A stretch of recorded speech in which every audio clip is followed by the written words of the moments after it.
Hello and welcome back to coverage here at GP Montreal. Marshall Sutcliffe in the booth with Jacob Van Lunen, and we are all ready for round number 8, where we've got Andrew Cuneo. Guy's been winning GPs left and right for the past year or so. He's playing again. He's up against Michael Berard. Both players now. You'll see their record 5-2, Jake, which means they're up against it. If they win, they're into day number 2. If they lose, though, they're out. All comes down to this. So is it with a little bit of black splash here for Andrew Cuneo, and then the color that we've seen the most just strictly sticking to the 2 color is Boros, and that's what we've got here. By the way, did you see that turn 3 play there from Michael Berard? He's got one of the better rares for Boros, and it looks like it got bounced before a token even came into play, but the War Boss there. Yeah, so Legion War Boss played into an empty board is just absurd. Lucky for Andrew, he had the disappearance there to deal with it. However, he spent a full card to do that. And, he did at least get to surveil one. He did, but as you mentioned, deal with it. We'll deal with it for a turn. I mean, the thing is now he has the informant on the battlefield, which means that the first token is just going to get gobbled up. He's going to get to untap, have access to 4 mana, perhaps have a removal spell to deal with that Legion War Boss. So, he's down a card already, but he is going to need another point of power on the board here to really shore up this ground game, because if Michael gets to attack with both next turn, it is 2 2/2s attacking thanks to Mentor. Pass the turn for Cuneo, though. You can't think that this is going to go well here for Berard, right? Yeah, I mean, when Andrew passes the turn with this many cards in hand, with 2 islands, 2 mountains, it's pretty hard to imagine a scenario where he doesn't have something relevant. Wow. No fear, though, for Berard. He just jams with the War Boss. And here it is. Sure strike. Wow. And he just loses his Legion War Boss there. Boy, that was a very risky attack from Michael, and he gets punished for it. You can just sit back and say, make a goblin. Okay, you ate it. No problem. I'll see you next turn and try to build something out better, but he didn't do it. Well, it looks like the rest of Michael's cards are reactive or expensive. Okay. Well, that makes sense then. Maybe he thought, look, if I'm not going to be able to complement this Legion War Boss with some other cards, then maybe I should just go for it here and hope he doesn't have it. But he did. And the follow-up play was a whelp there from Andrew Cuneo as well, which can threaten any of the small creatures that Michael comes up with. And I like Hellkite Whelp. There's a decent amount of 1 toughness in this format. I think that a lot of people are playing 2 drops that have 1 toughness because they also have 2 power. Things like Fresh Face Recruit find their way into a lot of different archetypes, and Hellkite Whelp is very good at cleaning things up. Wow, Light of the Legion for Michael Berard. He's brought the rares to the table. Look at his 2 creatures. Boy, oh boy. Now, Light of the Legion does a little better when you've built out a board, because when she dies, each of your white creatures gets a +1/+1 counter on it. But as it stands, 5/5 Flying Mentor. That'll do. Oh, yeah, that'll do just fine. 5 power on a Mentor creature is already absurd. The fact that this thing flies makes it just a bomb rare, and it even has a when it dies trigger. This is just... Yeah, very nice. Omnispell Adept was a play for Cuneo here. A 3/4 on the ground. It does have an activated ability. You can pay 2 and a blue to tap it to play an instant or sorcery from your hand for free without paying its mana cost, which usually doesn't actually net you much, but it does 2 things. 1, you can play sorceries at instant speed. That's something. And occasionally you even get a discount, Yeah, I've had somebody activate this card and use a card like Deadly Visit against me. Whoa, there it is, Deadly Visit. Reed on point. He knew exactly where you were going with that. No. Do you think you just run Deadly Visit in your deck anyway? Just no swamps? It's very aggressive. Too risky? Very, okay. very All aggressive. Right. All right, I'll back down a little bit there. Radical idea now for Andrew Cuneo. Is going to draw him a card, maybe signaling that he doesn't have a whole lot going on this turn. He did have 5 mana, 2 blue, 3 red at his disposal with 4 cards in hand, and Radical Idea was what he decided to play. He's getting thumped a bit here by Light of the Legion, adding another counter now to that Goblin. And it goes to show just even having one goblin left over from the War Boss can be quite a boon. Yeah, a seemingly irrelevant 1/1 body, now a 3/3, a very relevant body. Didn't spend a card on that. Chamber Sentry down there for Michael Berard, also threatening to pick up more +1/+1 counters, this time off of the Light of the Legion. And Chamber Sentry has the ability to spray around damage at any point to the head or something else. Yeah, and you know, the Chamber Sentry here, if Michael decides to leave it back, will allow Michael to use that goblin to, you know, deal additional points of damage to spread more damage around if Andrew has bigger creatures on the table. But even just dropping extra counters on it with Mentor means that it's going to be dealing extra damage. And it's also reach. Oh, this is a big play now for Michael Berard. Knocks the Hellkite Whelp out of the sky with Luminous Bonds, which means everything gets to attack, but also critically, the Light of the Legion can put a +1/+1 counter on the Chamber Sentry and not let it get traded off. So now it can grow another one, and boy, that could just finish off Andrew Cuneo in a turn. He's down to 5. There's your boy, the Wojak Bodyguard, too. Yeah, this one's just about done, isn't it? We're done. Cuneo doesn't look super happy about it, but that's just kind of how the cookie crumbles sometimes. Not a particularly good sequence from Michael Berard, right? He got to play his 3-drop, had to play it again. It died basically right away. But Light of the Legion just took over. Yeah, Andrew Cuneo there, he cast his Hellkite with Michael Berard basically just having a 2/2 on the battlefield. Yeah, that's right. And, you know, Michael had just passed the turn with 5 mana as a Burrows deck with no pressure. And Andrew must have been feeling like $1 million in that situation. Then Light of the Legion came down. Everything completely turned around from there. 5/5 flyers. The end game's quickly. Cuneo's got to feel a little frustrated there that just that one card basically beat him. Just dominated the board, did a bunch of damage, and threw around some +1/+1 counters after he had stabilized.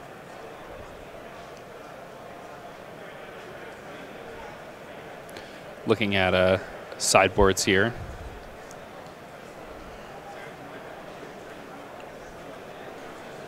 And Andrew's deck seems pretty good. Does not look like he has a ton to bring in here. He is splashing Deadly Visit. Does not have a lot of black sources. But he is actually splashing the Deadly Visit? How many black sources? So he has 2 Swamps, a Dimir Guildgate, and a Dimir Locket. And an Omnispell Adept. Yeah, so he has... it essentially is like the the splash off the Omnispell Adept as we described earlier. All right, he's kind of doing it. Which, you know, to me, when I see that kind of thing, that makes me think that Andrew's pool wasn't super great and that he had to go to great lengths to try to get the power level higher at the cost, perhaps, of some consistency. Right? Because you wouldn't choose to splash Deadly Visit off of 4 sources in a normal scenario. Yeah, I mean, he has some other cards he could be playing instead. You know, some filler 2-drops, some things like, you know, Leapfrog. He does have some pretty nice top-end power. He has Niv Mizzet. But he really just doesn't have hard removal unless he splashes black for Deadly Visit and Price of Flame. Wow, he has a Niv Mizzet? He does. That explains a lot, doesn't it? Oh, Michael Berard's going to go back to the well here. He's going to mulligan his hand, but Andrew's kept his. Looks good, too. He's got an Electromancer. He's got a Locket in there.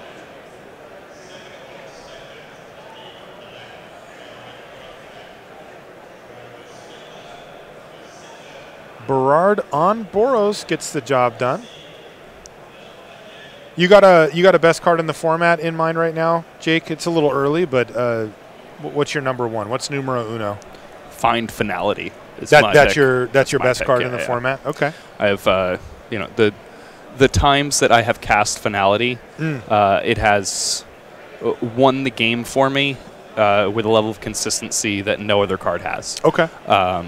You know, it is more often than not left I don't think I've ever cast the card and had my opponent had any remaining creatures on the battlefield. So it's just been Dune Blast for you every time? Yeah, it's basically, and sometimes I'm having multiple creatures survive. All right. That's my pick, though. Okay. I'm still open to it. I mean, I've only been playing this format for a week. I wanted to put you on the spot here in the early and just say what came to mind. Don't worry, this won't be held in a legal proceeding against you. No. When you're proven wrong. I also like multicolor decks. Like, I like drafting things like District Guide very high, over normally powerful uncommons. Luis and I had a chat about it on the podcast last week. It was a first impression show, so again, we're a little early, but we actually disagreed. We have two different cards that we chose. What are your cards? Mine was the Doom Daddy, Doom Whisperer. I think that's the best card. You know what? Wow. I might have to quickly retake. I have not gotten to play with or against it yet, so it just hadn't even popped in my head. Right. But well, I know it exists. It's terrifying. You have my phone number. Okay. You can text me your apologies for this whole finality discussion once you get your head smashed in by Doom Whisperer. The other side, Luis, he thinks that Niv Mizzet's the best card, and I can see why. The casting cost, I think, is the difference there, right? But I think that if Niv Mizzet was easy to cast as Doom Whisperer, I'd probably be on his side of it. Card just completely dominates the board, and even in many scenarios where they go to kill it, you still get a card back off of it. Yeah, the casting cost on Niv Mizzet is very prohibitive. The card itself is obviously insane. I think it is one of the very best cards in the set, but I have had more than one game where I've lost and it's been turn 10 or 11 and that card has been in my hand. Oh, okay. Even when I've been just straight red-blue. So, 3 blue and 3 red, that is not necessarily just turn 6, here goes my unbeatable card. Well, if you're Luis, it is. That guy runs hotter than the sun. All right, Ornery Goblins, the follow-up play here for Cuneo, who seems to have developed a much more stable board than we saw in the first one after trading off some creatures on the ground.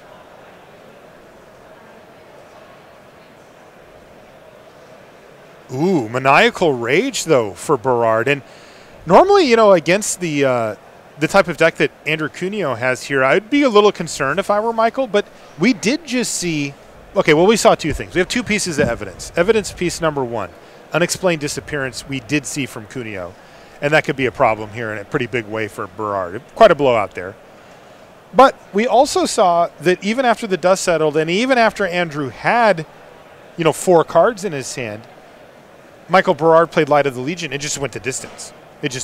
He clearly just didn't have an answer for it. So we'll see. Now, my eyes wander over, though, and this is taking it away from Michael Berard's perspective because he doesn't have Andrew's deck list. But I do see 2 black mana sources over there for Andrew this time. So the Deadly Visit could happen as well. Yeah, Andrew with, Disappearance, Deadly Visit, Price of Fame. A lot of good ways to punish somebody for playing a card like Maniacal Rage. That's a card that, has overperformed in a lot of recent limited formats, cards like it anyway. And this is a format where I will probably be wrong again, but where I'm hypothesizing Maniacal Rage is not really where you want to be in this limited environment. Legion Guildmage is the play for Cuneo. You can see what Legion Guildmage does. That top activated ability, very nice in a board stall or a late game. Start drawing an extra card a turn, and all of a sudden the mana that you're paying to get that extra card of the turn starts to get lesser because you tend to not miss land drops when you're drawing 2 cards a turn, and then it just snowballs from there. But don't underestimate that second ability either. It looks a little clunky, right? And it is. Let's not be, let's not beat around the bush, but I've already seen it activated multiple times. By the way, here's Andrew drawing a card. And when you do activate it, it cleans up the board very quickly, like if you do that on a removal spell, for example. Yeah, this is... I think this is my favorite of the new Guildmages. Oh, yeah? It's actually League Guildmage as opposed to Legion. I think Legion's the red-white one. Oh, League Guildmage. Thank you. Yep, you are correct. Yeah, I do like that card quite a bit, though. I do, too. There's Beacon Bolt now for Cuneo. Only needs to do 1, but one of the many roles that Radical Idea has is being a spell in your graveyard for cards like Beacon Bolt. It also triggers all of your whenever you cast an instant or sorcery cards. Not a particularly impactful spell on its own, but boy, you can really find a home for it, especially in an Izzet deck.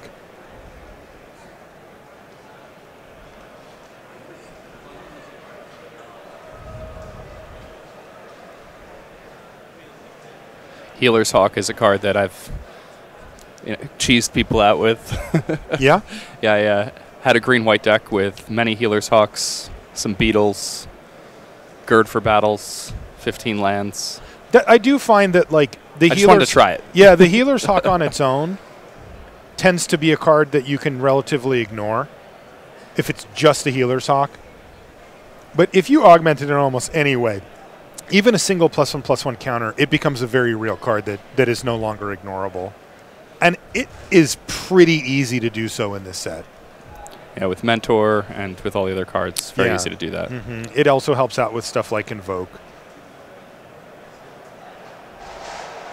Healer's Hawk definitely performing well early in the format. This League Guildmage has drawn a lot of cards here for Andrew. Kind of going the distance so far, especially because Michael Berardis just can't find that land drop. And all of Michael Berard's removal does not effectively deal with this League Guildmage. You see in his hand he has Luminous Bonds. There he has Response Resurgence. These are cards that deal with things in the way that they're fighting. League Guildmage, it's just sitting there. It's drawing Andrew extra cards. Doesn't matter if it can't attack or block. And it's not attacking or blocking to be hit with the response.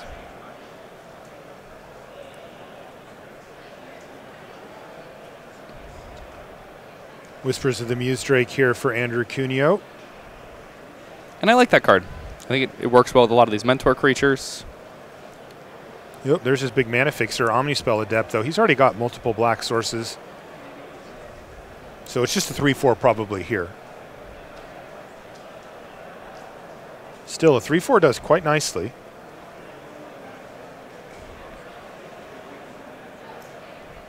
Wojek Bodyguard, go! And this all benefits Andrew Cuneo. He is down to 8 life. But as you mentioned, he's been able to draw a bunch of extra cards off of the League Guildmage.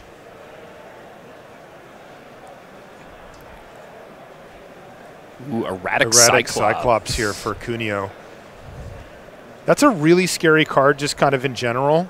But boy, it looks great here just as a big blocker, doesn't it? Yeah, I mean, as a 0/8, it's very good against Michael Berard's deck. Then we take into account the fact that Michael Berard has a Beacon Bolt and a Radical Idea, or Andrew Cuneo has a Beacon Bolt in his graveyard right now to work with that Cyclops. He's going to be drawing plenty of extra cards, so he'll have extra lands to discard to that Beacon Bolt. Well, things are getting interesting now, though, because Michael Berard found himself a removal spell, Luminous Bonds, to lock down the 3/4 Omnispell Adept and clear the way for a big attack, because while the Erratic Cyclops is good at soaking up a bunch of damage, it does not actually mitigate the board unless you can cast spells in conjunction with it. Yeah, and Andrew's life total under enough pressure here where he's going to be losing this Izzet Guildmage, or League Guildmage. He's going to draw a card off of it on its way out the door, but boy, he's not going to be happy to give that card up. That's a tough decision there for Andrew, but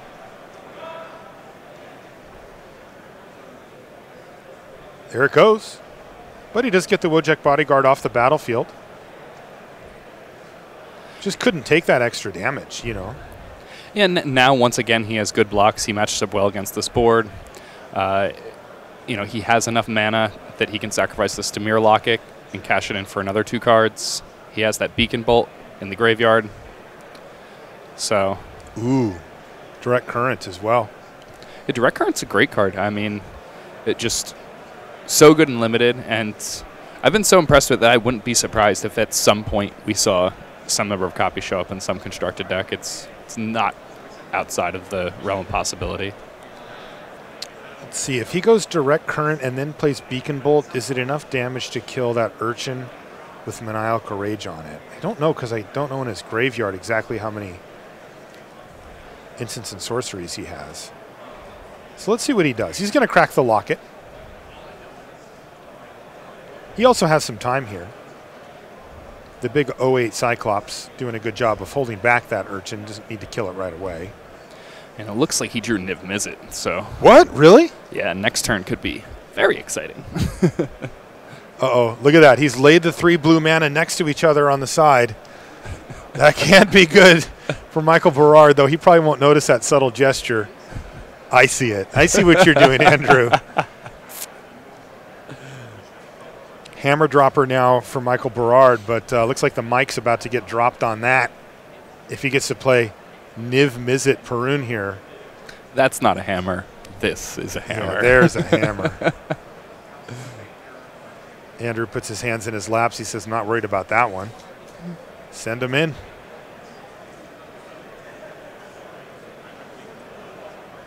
But realistically, Berard can't mount an attack at this point. He's used up all of his mana for the turn pre-combat. So he's just going to have to pass the turn back. Uh-oh. 1, 2, 3. 1, 2, 3. Ugh!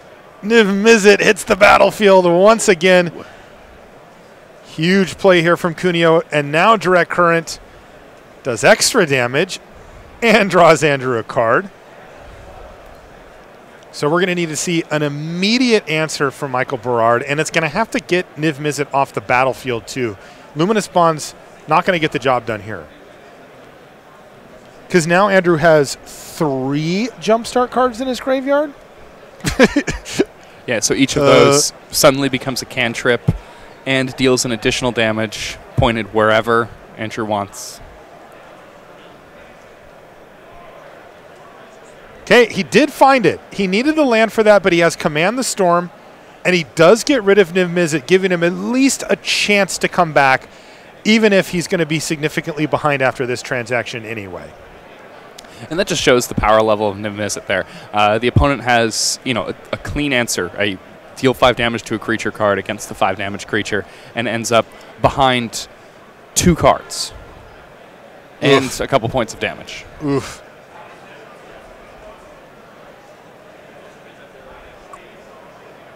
Can you build me a standard deck with Niv Mizzet in it? I would love to. Okay. Yeah. You're the brewer, man.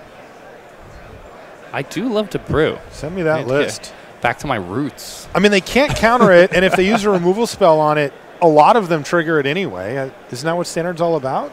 Yeah. Getting that incremental value? Well, I don't know what this Standard's all about. Standard changes what it's all about from time to time. Well, I'm guessing that there's a good chance that this Standard is all about experimental frenzy. Okay. There's well, can I put that in the deck too then? I don't know if those things are for the same deck. Look, it's a request. You can deny me if you need to. All right, I'll do it just for Otherwise, you. I'm waiting for the list.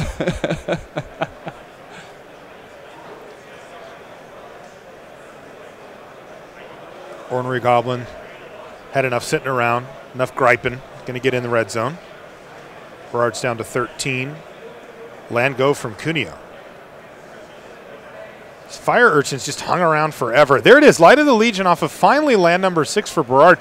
He really did stumble on 3 for a while, but now has kind of worked his way up the chain, culminating here with the Light of the Legion. And once again, Cuneo does need to find an answer for this.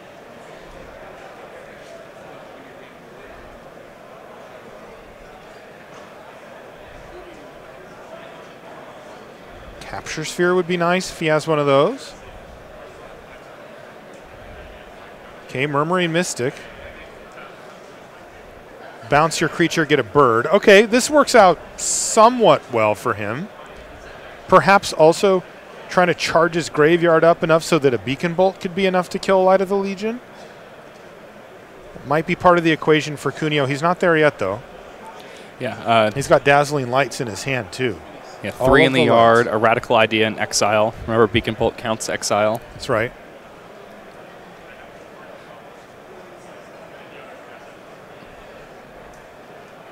Although I may have counted the Beacon Bolt as one in the yard.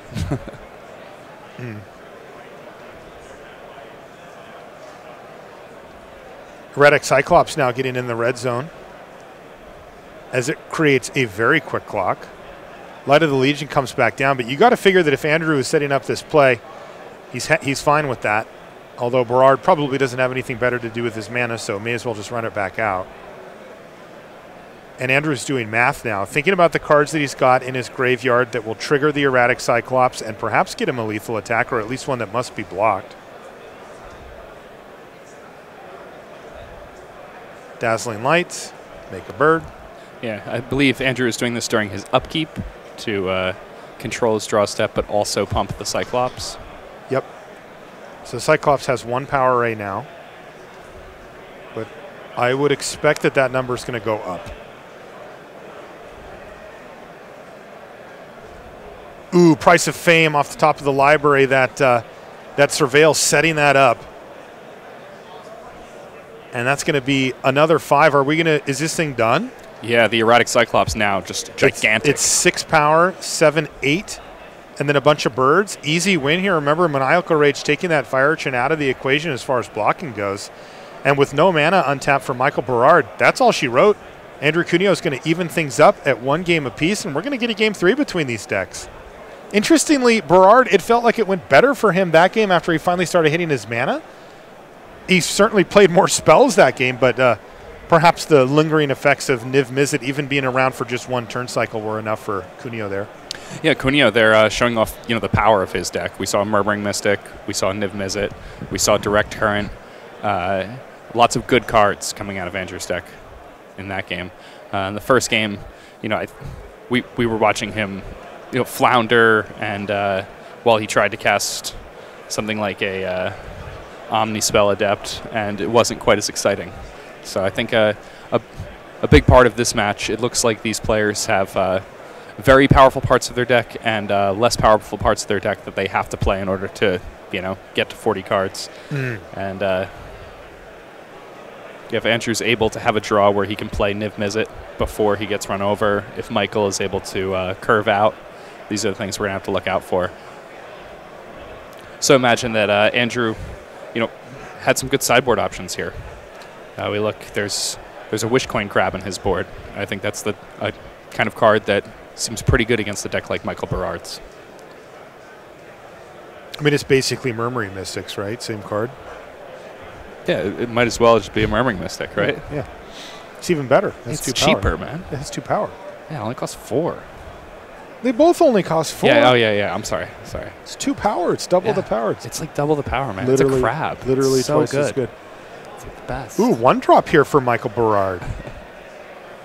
He's got Hazda Marshall, which, if left unchecked, can have a meaningful effect on the board, but can be a little difficult to get rolling. You got to attack with 3 creatures.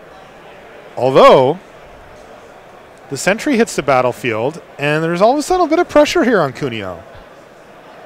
Can he affect the board? Oh, he can, but it's not really the way he wants to. It's Ornery Goblin. Now if Michael can find a 1 or a 2 drop, he can activate the Sentry to just kill it and even set up next turn for the attack with Hazda Marshall and 2 other creatures. Let's see if he has it. He does. It's a Healer's Hawk. Wow. Now there's lots of pressure on Cuneo. He's got to put out something on the ground.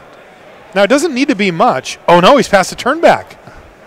I don't think I've seen a Hazda Marshall make a token yet. I have. It made 1 and then it died. I've seen Chamber Sentry get recurred from the graveyard vastly more times than I've seen Hazda Marshall. Look at this. Hazda Marshall trigger on the stack. Did not think I would see that. Awesome. And no, it's not tapped and attacking either. Of course, you don't get anything that good. Oh, boy, an Inspiring Unicorn to fill out this curve? Yeah, no, this is an uncommon that's overperformed for me. I thought it was good when I read it, and it's played even better than I thought it would.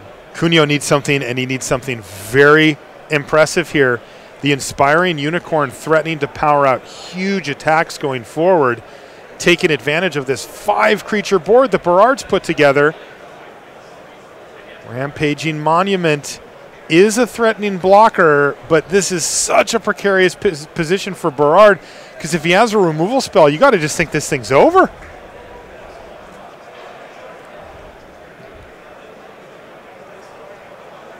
Looks like he does not have the Luminous Bonds this time. That would be a lot to ask given the curve that he's had, but look at this. Sending in, oh, I guess not the whole team, but most of the team.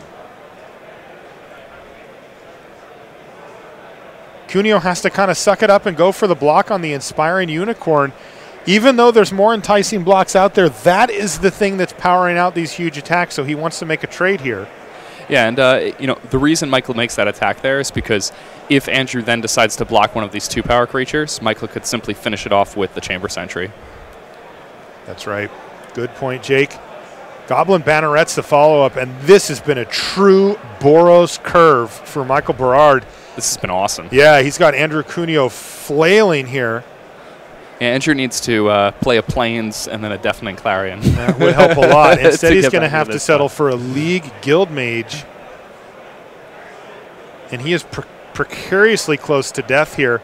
Even with an all-out attack, he could still just only block the Hazda Marshal. And boom, he's going to go for the main phase, pump the Goblin Banneret so that its mentor ability is turned on. It's now a 3-1, so it can put a counter on any of the other attacking creatures. He's going to go for the evasive threat and leave the block open on Cuneo to have to block the Banneret. He's taking 5 damage. Oh, wait. There's a Sure Strike. Does it work? Okay, that works. Still, by the way, best Hazda Marshal ever, right? The best Hazda Marshal I've ever seen. Definitely same. By a country mile. Right. Wow, and a Wojek Bodyguard. Cuneo's got to feel like, come on, you have to be out of gas by now. He's bit the bullet every time, but now he's down to 4. He's just dead.